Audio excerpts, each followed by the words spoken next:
In this exercise, we'll look at the next button, the heal button. The heal action restores a certain amount of the player's health. Like the previous exercise, we'll need to know two values to create this button.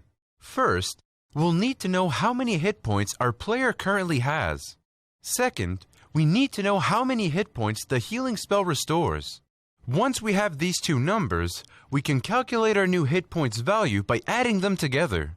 Lastly, we'll update the game interface and output the result to the player. Before we start coding, there's one important thing to note. The game limits the hit points of the player to 100. Therefore, if the heal action exceeds this number, the game will automatically limit it. Let's bring up the code editor. Since we're coding a different part of the program, we won't see the code from our previous exercise. We'll begin by creating a variable called player health. Assign it the number returned by the instruction getPlayerHealth. Then, create another variable called healAmount and assign it the number returned by getHealAmount.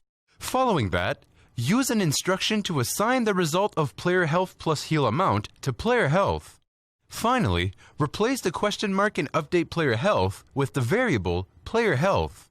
This last instruction is critical to providing the player an output of their hit points. Run your code to test the heal button.